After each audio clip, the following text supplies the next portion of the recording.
Preface. The Disciplined Trader is a comprehensive guide to understanding the psychology of self-discipline and personal transformation needed to become a successful stock or futures trader. This book will serve as a step-by-step guide to adapting successfully to the unusual psychological characteristics of the trading world. I say adapting because most people venturing into the trading environment don't recognize it as being vastly different from the cultural environment in which they were brought up. Not recognizing these differences, they would have no way of knowing that many of the beliefs they acquired to enable them to function effectively in society will act as psychological barriers in the trading environment, making their success as traders extremely difficult to achieve. Reaching the level of success they desire as traders will require them to make at least some, if not many, changes in the ways they perceive market action. Unlike other social environments, the trading arena has many characteristics requiring a very high degree of self-control and self-trust from the trader who intends to function successfully within it. However, many of us lack this self-control because as children we learned to function in a structured environment where our behavior was controlled by someone more powerful than ourselves, whose purpose was to manipulate our behavior to conform to society's expectations. Thus, we were forced by external forces to behave in certain ways through a system of rewards and punishments. As a reward, we would be given the freedom to express ourselves in some desired manner. As a punishment, we 9. Would either be prevented from getting what we wanted, causing emotional pain, or we were inflicted with various forms of corporal punishment, causing physical pain. As a result, the only form of behavior control that we typically learned for ourselves was based on the threat of pain, either emotional or physical, from someone or something we perceived as having more power than ourselves. And since we were forced to relinquish our personal power to other people, we naturally developed many of our traditional resources for success, the particular ways in which we learn to get what we want, from the same mental framework. Accordingly, we learned that acquiring power to manipulate and force changes upon things outside of us was the only way to get what we wanted. One thing you will learn as a trader is that the mental resources you use to get what you want in your everyday life will not work in the trading environment. The power and control that are necessary to manipulate the markets, make them do what you want them to do, are beyond all but a handful of individuals. And the external constraints that exist in society to control your behavior don't exist in the market environment. The markets have absolutely no power or control over you, no expectation of your behavior, and no regard for your welfare. If, in fact, you can't control or manipulate the markets and the markets have absolutely no power or control over you, then the responsibility for what you perceive and for your resulting behavior resides only in you. The one thing you can control is yourself. As a trader, you have the power either to give yourself money or to give your money to other traders.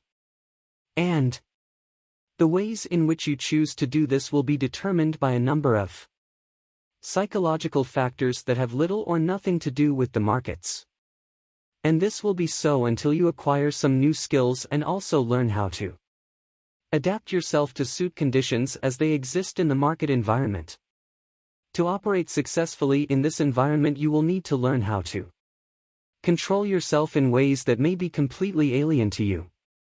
You will also have to learn how to grant yourself the mental freedom to shift your perspective to notice alternative possibilities to getting what you want in the trading arena, regardless of your expectations of how you are going to get it. There are only a few traders who have come to the realization that they alone are completely responsible for the outcome of Their actions. Even fewer are those who have accepted the psychological implications of that realization and know what to do about it. Rarely do any of us grow up learning how to operate in an arena that allows for complete freedom of creative expression, with no external structure to restrict it in any way. In the trading environment, you will have to make up your own rules and then have the discipline to abide by them. The problem is, price movement is fluid, always in motion, quite unlike the highly structured events that most of us are accustomed to. In the market environment, the decisions that confront you are as endless as the price movements you intend to take advantage of. You don't just have to decide to participate, you also have to decide when to enter, how long to stay in, and under what conditions to get out. There is no beginning, middle, or end, only what you create in your own mind. In addition to the negative psychological implications that accompany these decisions, you must be aware that even if you make the minimum financial commitment of one contract per trade, as in the futures market, there is an unlimited potential for profit as well as an unlimited potential for loss. From a psychological perspective, this means that each trade has the possibility of fulfilling your wildest dreams of financial independence, and simultaneously presents you with the risk of losing everything you own. The constantly changing price movement makes it extremely easy for you to ignore the risk and tempt yourself into believing you don't have to follow your own rules. This time, here is an environment that offers complete freedom of expression, combined with unlimited possibilities and unlimited risk. If you place in it a participant who is oblivious to these psychological conditions, one who operates from a mental framework oriented toward external structure, constraints, and expectations, then what you have is a formula for emotional and financial disaster. This grim scenario certainly explains why so few people ever make money as traders. Actually, almost all of those who make an attempt at trading completely underestimate the difficulty and consequently overestimate their ability to fulfill their inflated expectations. Therefore, most, if not all, people who trade inflict some degree of psychological damage upon themselves. I am defining psychological damage as any mental framework that has potential for generating fear. Fear results from any belief about environmental conditions that has the potential to cause either physical or emotional pain, such as stress, anxiety, confusion, disappointment, or betrayal. Painful emotional conditions are basically the result of unfulfilled expectations. Unfulfilled expectations create a conflict between a person's beliefs about the way things should be and the actual environmental conditions that don't match those beliefs. This conflict is expressed through our emotions in the form of pain that we generally label as stress, anxiety, confusion, and so on. People seem to avoid pain instinctively by building up mental defenses against the intrusion of environmental information that would confirm the existence of any conflict. These defenses consist of denials, rationalizations, and justifications, all of which will result in perceptual distortion. Perceptual distortion occurs when our mental system automatically distorts environmental information by shaping and selectively excluding certain information to compensate for the conflict between what we expect and what the environment is offering us. This will be done in such a way that we will believe a shared reality exists between ourselves and the outside environment, thus avoiding any pain. I am defining a shared reality as a correspondence between one's beliefs about the environment and the 11 actual environmental conditions that exist. If you are distorting market information, you are not sharing a reality with the markets, and you are also indulging yourself in an illusion to the extent that you hide from the possibility of disappointment. At this point, you would be setting yourself up for what could be called a forced awareness. Obviously, if the markets are doing something other than what you are allowing yourself to perceive, because some, if not most, of the information the markets have to offer won't validate what you want or hope, then something has to give. These distortions will continue until there is such a disparity between your acquired mindset and the conflicting market information that the mental defenses, illusions, will break down. This usually creates a state of shock, where you may wonder how things could get so bad so quickly. In such a situation, the market forces you to confront your illusions of a shared reality, creating a painful forced awareness. At some point in your trading career, you will need to understand how all of us, because of our common upbringing, try to control market events through our perception of what we think will happen next and then rigidly hold on to these expectations. This is where you need to learn how to gain the kind of mental flexibility that allows you to shift your perspective to be aware of other alternatives and possibilities.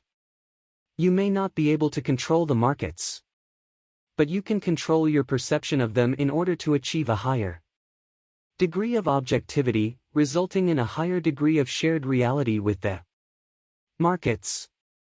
As painful as these forced awarenesses may be, they are not likely to deter you from being attracted to the opportunities the markets have to offer. However, the cumulative psychological effect on you will be very negative. If you have suffered through several forced awarenesses, your perception of market activity will eventually become heavily weighted towards avoiding pain instead of seeking opportunity. Your fear of losing money, being wrong, or missing an opportunity will become your primary motivation to act or not act. Now, there are several major problems that result when fear becomes a motivation to do or not do something. First, it will limit your range of perceived opportunities by narrowing your focus of attention, keeping it on the object of your fear.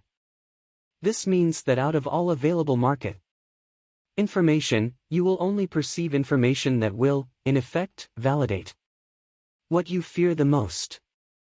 Your fear will systematically exclude from your awareness market information that would indicate the existence of other alternatives and opportunities. As you begin to understand the negative relationship between fear and perception, you might be surprised to learn that in your attempts to avoid losses, you actually create them. Fear will also limit your range of responses to any given situation. Many traders suffer considerably when they know exactly what they want to do, but when the moment to execute arrives, find themselves completely immobilized. Before anyone can become successful in an environment with the unstructured character of the trading environment, one needs to develop a supreme sense of self-confidence and self-trust. I am defining self-confidence as an absence of fear and self-trust, knowing what to do at the moment it needs to be done, and then doing it without hesitation. Any hesitation will only create self-doubt and fear. To whatever degree self-doubt exists as a state of mind, to that same degree you will feel fear, anxiety, and confusion. The negative experiences that result from trading in a state of fear, anxiety, and confusion will create or add to an already existing belief of inadequacy and powerlessness. Regardless of how hard any of us may try to hide from others what is going on, we obviously can't hide our results from ourselves. If the market's behavior seems mysterious to you, it's because your own behavior is mysterious and unmanageable. You can't really determine what the market is likely to do next when you don't even know what you will do next, regardless of what you may perceive or want. The few successful traders who have, in some way, transcended these Psychological obstacles have been generous with their one-line gems of trading wisdom, learn to take a loss, go with the flow, the trend is your friend, cut your losses and let your profits run, to know the markets you need to know yourself, and on and on. The disciplined trader fully explores, breaks down, and then organizes the psychological components of this advice into a step-by-step learning process, a process that takes you through the various stages necessary to orient yourself successfully to the trading environment. This book will explain to you what skills are necessary, why you need to understand them, and most important, how to go about learning them. This book is organized in 4 sections. The first consists of the first 2 chapters and serves as an introduction. The second consists of chapters 3 through 8 and defines the problems or challenges of becoming a successful trader. The third section consists of 6 chapters that will give you the basic insight you will need to identify what has to be changed in your mental environment and what you can do to change it. The fourth section consists of chapters 15 and 16 which put everything together into a unified framework to develop specific trading skills. You will learn how to observe market action from an objective perspective, determine where you need to limit yourself, and establish the steps you will need to take to expand those limitations in a productive and psychologically healthy way. 13. Acknowledgements. Most people are probably well aware that writing a book is a very difficult task, one that often requires the help and support of a number of people in the author's life.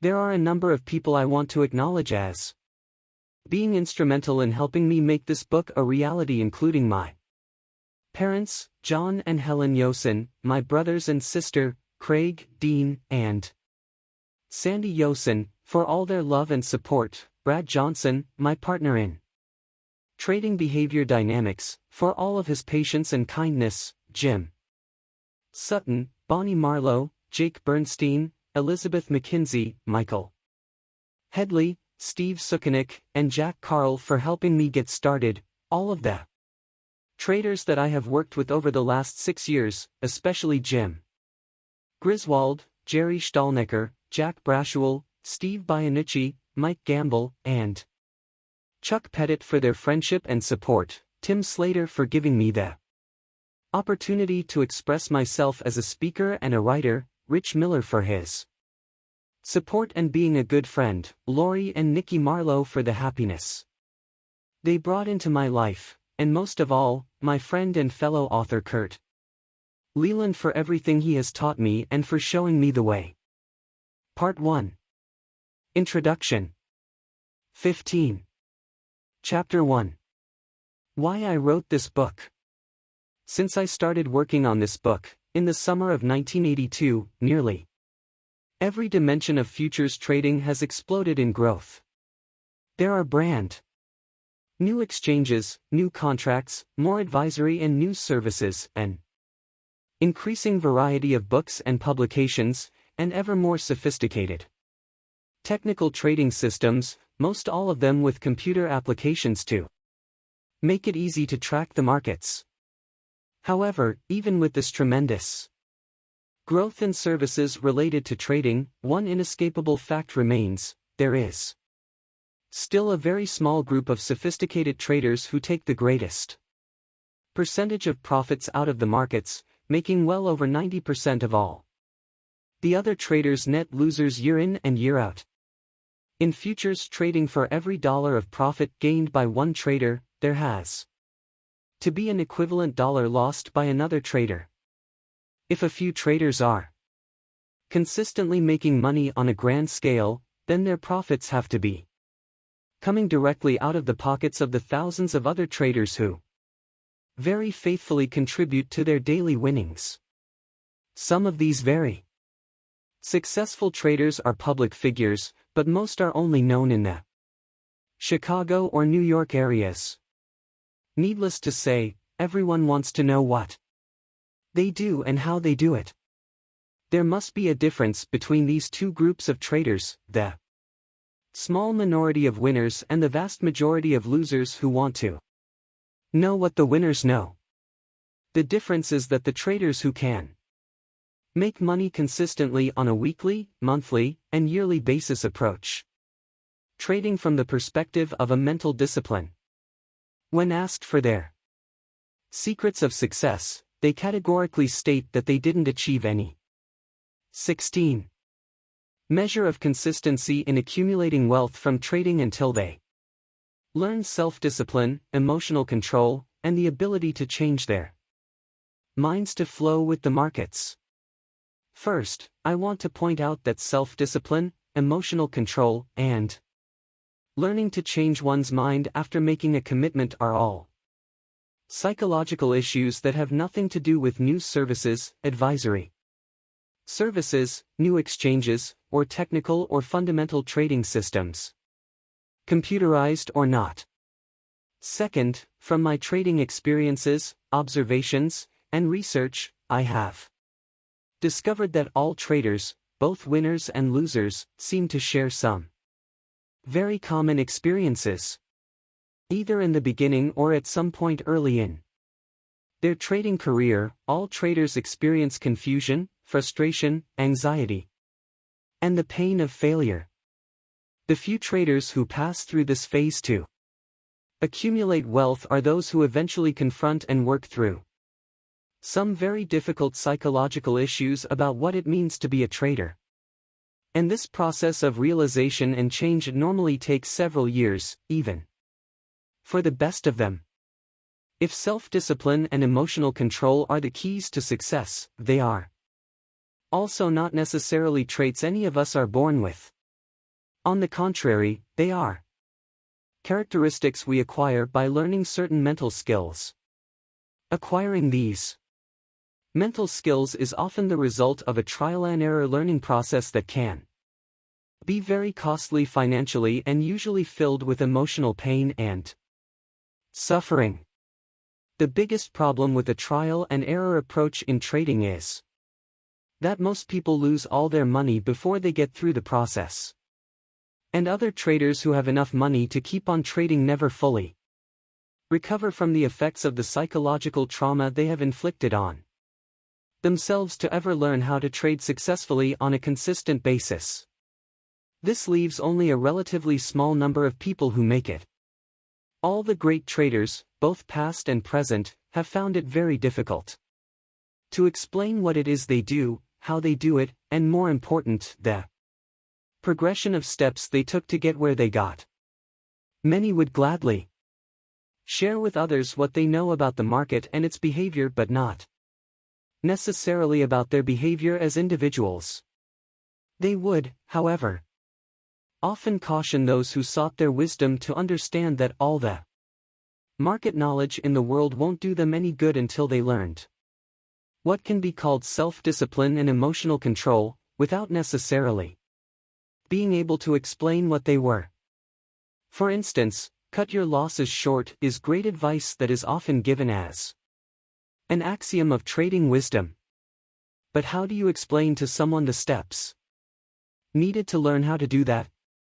Especially when he is interacting with an environment that is in perpetual motion and will always offer him the possibility that the market can come back and make him whole, if he is in a losing trade. If you take into consideration that his money and self-esteem are at stake and the market coming back is always a viable possibility, regardless of how remote it may be, then you can see how difficult it is to explain why he needs to cut his losses. It is even more difficult to explain how he can do it in a way that suits his unique psychological makeup. The easiest way to explain how to apply this type of wisdom, without actually explaining it at all, is to say, well, if you want to be a successful trader, you need to learn self-discipline and emotional control.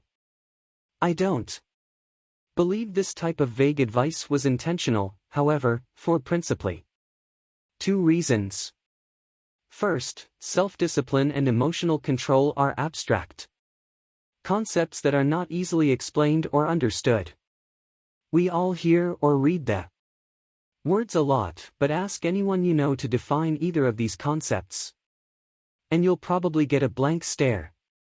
Second, today's successful traders started out their journey without maps, signposts, or guidelines, or the benefit of knowing exactly where they had to end up, from a psychological perspective, to accumulate their fortune. They had to explore the trading world through a means of self-reflection and readjustment that was very demanding and time-consuming. One could say they more or less stumbled through it, learning from each mistake, many small and others that were devastating both financially and emotionally. At some point, they probably realized that something about themselves had changed, because the normal kind of market activity that once had a very negative emotional impact on them, like anger, stress, anxiety, and fear, just didn't have that same effect any longer. They must have gained some measure of confidence in themselves to respond appropriately to all possible market conditions, because there is a direct correlation between a person's level of confidence and the negative emotions mentioned. Confidence and fear are states of mind that are similar in nature, only separated by degree. As a person's level of confidence increases, his or her degree of confusion, anxiety, and fear dissipates proportionately. This confidence would naturally develop as people learn to trust themselves to do whatever needed to be done, without hesitation. As a result of this kind of self-trust, they would no longer need to fear the seemingly unpredictable and erratic behavior of the markets. However, the main point I am making here is that the process of change that took place was in the mental environment and psychological makeup of each individual trader. The markets didn't change, the tools that were used didn't change, the trader did. Now, when traders go through a transition in their personal development and learn a new skill on a trial-and-error basis, it is unlikely that they would keep a detailed record of the steps to that learning process, especially if that process was characterized by pain, anxiety, and frustration. Obviously, if someone doesn't know exactly how they acquired the skills they now have, then, naturally, it would be extremely difficult for them to explain to someone else how they got them. Besides, when it comes to trading, once someone is making the kind of money he had always dreamed of, there isn't much incentive to spend the 18 time and energy necessary to break down these abstract skills into an effective learning process from which others can derive some benefit. Developing educational programs to explain how to become a successful trader requires a completely different set of skills from the skills necessary to be a trader. As will be explained in a moment, the learning process and the kind of personal transformation that was necessary to enable me to write this book was distinctly different from the kind of learning process I experienced as a trader to realize why a book like this needed to be written. One learning process was chosen and the other was forced. What I mean by forced is, I had to lose my house, my car, and practically everything else I owned to learn some of the ways in which I needed to change my perspective to operate in the trading environment effectively. Losing all my possessions was a complete life-altering experience, an experience that taught me a lot about the nature of fear and the debilitating effects it has on a person's ability to trade effectively. The kind of insight I gained as a result of this experience is the type of learning process I call a forced awareness. This is where the nature and characteristics of the environment I was operating in were much different from what I believed they were, first out of ignorance, and because I put up mental defenses to block my perception of certain information. Eventually I was forced by the markets to acknowledge many things about myself that I otherwise wouldn't consider. When all the external symbols that represented a major part of my identity were gone, I didn't have any other choice and was forced to perceive myself in new and different ways. These events occurred in March 1982. At the time, I was an account executive with Merrill Lynch Commodities at its Chicago Board of Trade office. Less than a year before, in June 1981, I moved from the suburbs of Detroit, where I was enjoying, at least financially, a very successful career in commercial property and casualty insurance. I left Michigan and success to move to Chicago and be a trader. I went to work for Merrill Lynch because I didn't have enough money to buy a seat at the Board of Trade or the Chicago Mercantile Exchange and didn't know that you could lease seats at that time. I had an expensive apartment on the Gold Coast of Chicago and a Porsche. I was maintaining a house in an affluent suburb of Detroit that my girlfriend and her 2 daughters were living in, and I was driving or flying back and forth between the 2 cities almost every weekend to visit them. I was under extreme financial pressure to succeed because my lifestyle expenditures were far and away in excess of what I could afford.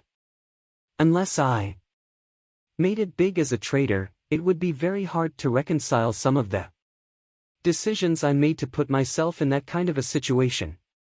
By the time I moved to Chicago, I had already been trading for over 2 years. Twice, before moving, I lost all my trading capital.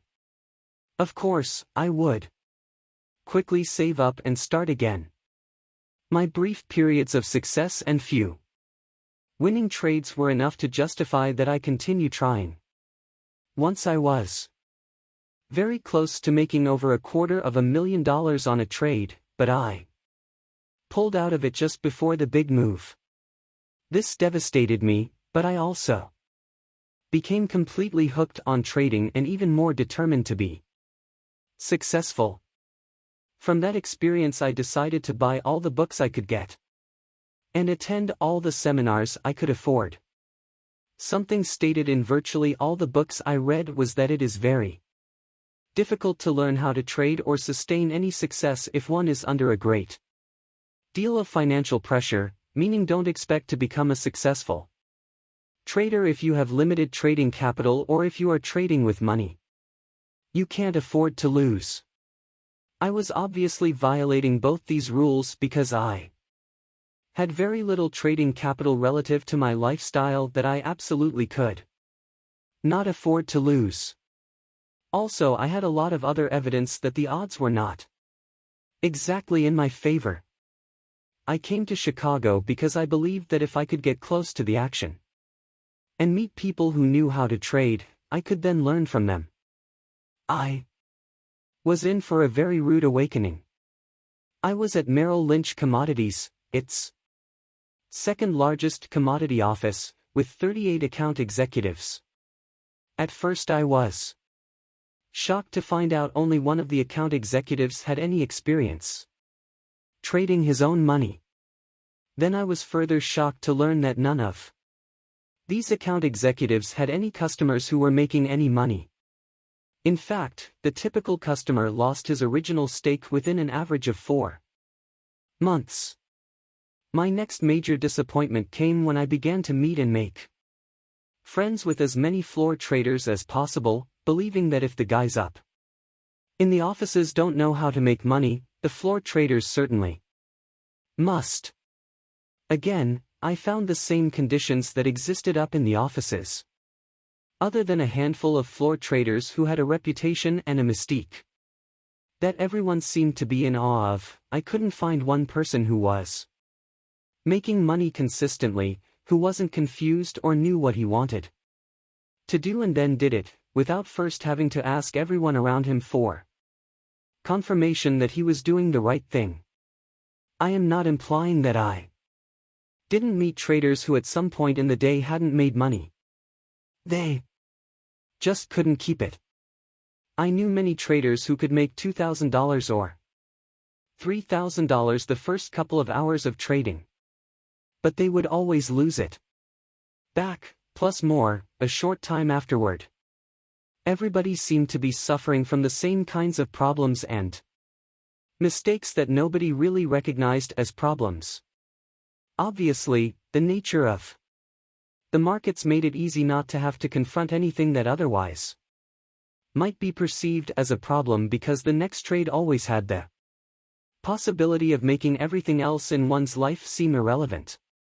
Why deal with anything if the next trade can make you rich? All the traders I knew, including myself, were affected by this type of big trade mentality.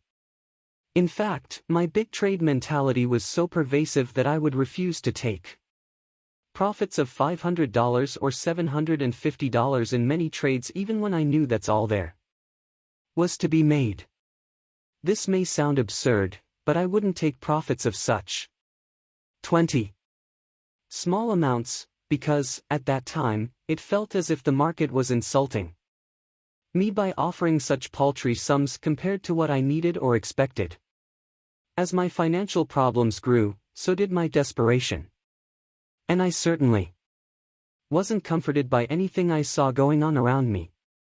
But I still held on to the belief that I could trade out of these difficulties. That is until March 1982, by then it was all over. A mere 8 months after moving to Chicago to pursue my dreams of financial independence, I had nothing left except my job, apartment, clothes, a television, and a bed. Practically overnight, almost all the symbols that validated my identity were gone. What I mean is, a big part of my self-concept was made up of my possessions, like my house, my car, and especially my credit. Maintaining flawless credit was something I had always been proud of. Now I found myself without any of these things. As I've already pointed out, it's not as if there hadn't been plenty of evidence to suggest the possibility of this happening, because there had been. But there was a part of me that wouldn't allow a direct confrontation with this evidence or the implications. It was just too easy to make excuses for all the things going on around me.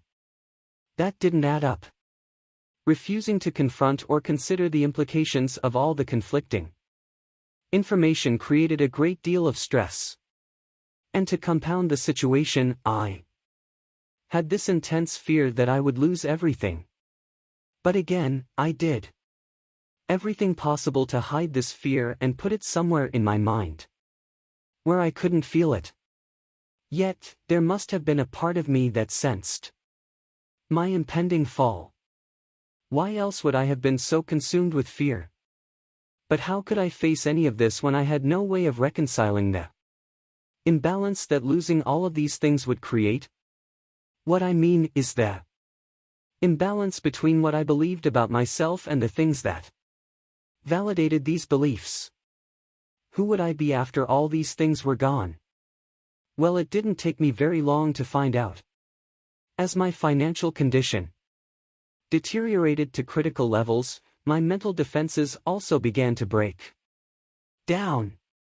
I eventually accepted the inevitability of doing what I believed was the ultimate act of failure and filed for bankruptcy. There were a lot of things that changed inside of me as a result of this experience.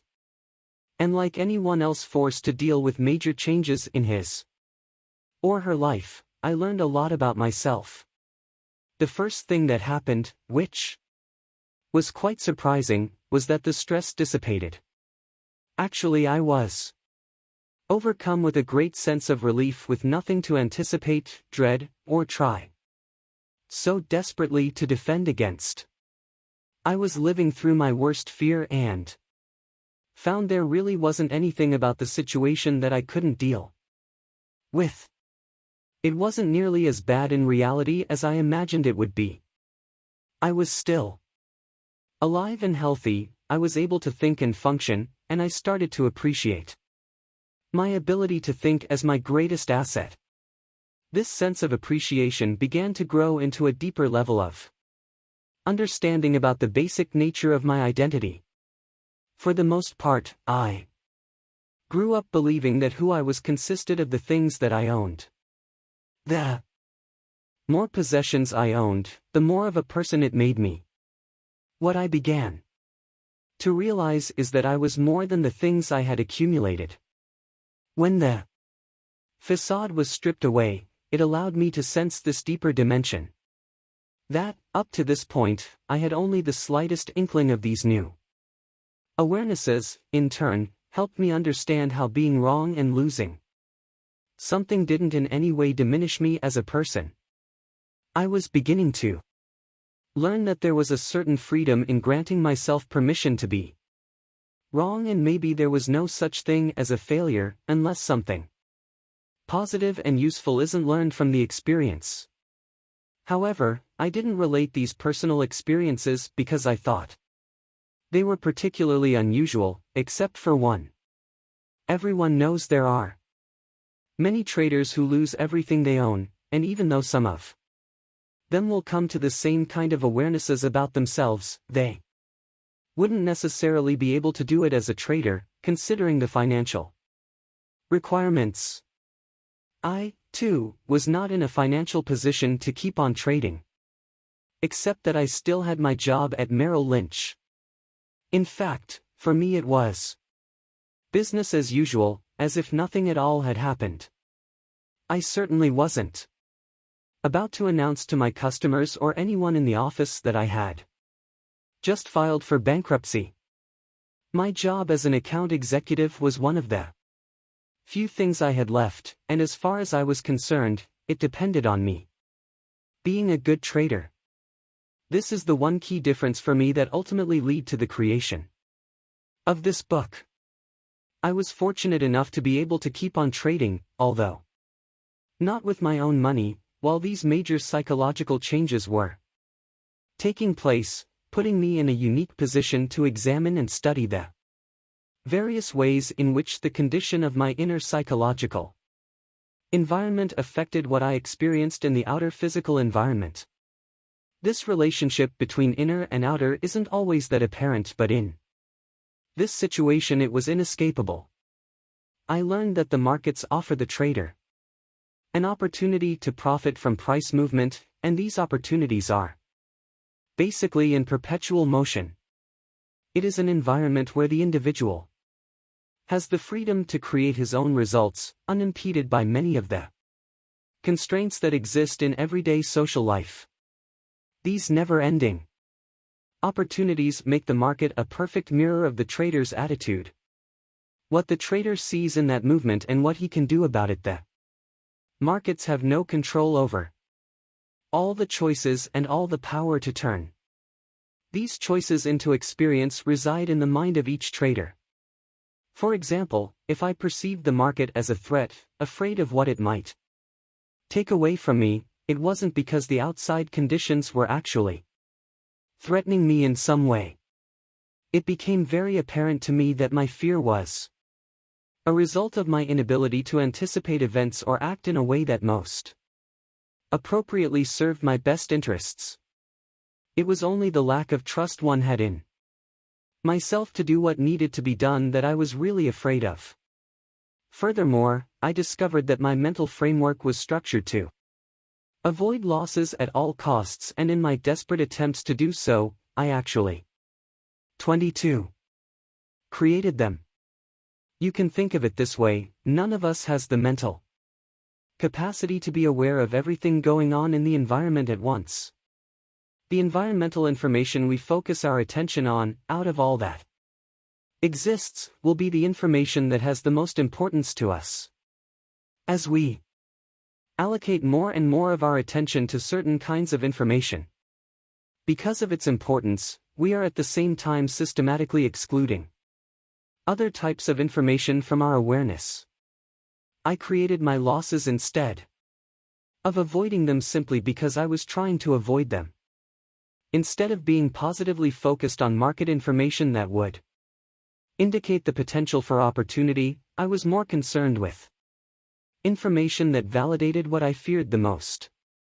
As a result, a great deal of market information pertaining to other possibilities and opportunities that existed in any given moment completely escaped my attention, passing me by.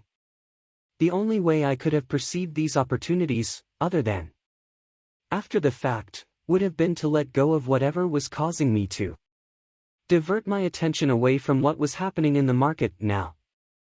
I had no way of knowing what I was missing out on until my beliefs about the significance of losses and being wrong started changing.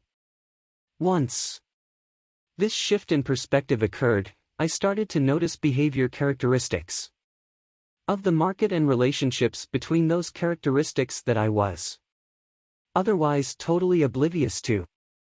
At some point, I realized that because I had already lost everything, I really didn't have anything to fear, and, as a result, I inadvertently learned one of the most important lessons to becoming a successful trader: how to accept a loss without any negative consequences. No guilt, anger, shame, or self-punishment. As my fear of losing dissipated, I was seeing and experiencing a different market because I was different. It was as if someone had removed blinders, which I didn't know existed, from my eyes. Up till then, my trading had always been affected by my fears. I didn't have the slightest notion of what it would be like to trade without fear, or that doing it was even a possibility. And least of all, that it was, in fact, necessary to be successful. What also became very apparent to me was the extent to which all of my fears had effectively blocked me from understanding why it was so absolutely necessary to have some clearly defined trading and money management rules that must be followed. It was all starting to make sense. The more I followed my rules, the more I trusted myself. The more I trusted myself, the more I could focus my attention on subtle relationships in the market's behavior to learn new things about the market, helping me become a better trader. Eventually, I could gauge the positive effects these new attitudes had on my ability to shift my perspective and flow with the markets. The less I cared about whether or not I was wrong, the clearer things became, making it much easier to move in and out of positions, cutting my losses short to make myself mentally available to take the next opportunity. 23. By June 1982, I was starting to make consistent money from my customers, who relied on me for their trades. Not a lot of money by most traders' standards, but steady. I was having winning days that were turning into winning weeks and months. Then sometime in August 1982, I thought of writing a book, or at the very least developing a seminar to explain to other traders what I had discovered for myself. In the area of education, there was a definite void in the market. There really wasn't any material that addressed trading psychology at a deep enough level of insight to effectively help someone understand why success was so elusive. I wrote this book to address what I believe is a critical need for people who want to trade the futures of stock markets, to have an organized, systematic, step-by-step approach to learn the mental skills necessary to accumulate wealth as a trader. The secret to this approach is learning a new thinking methodology.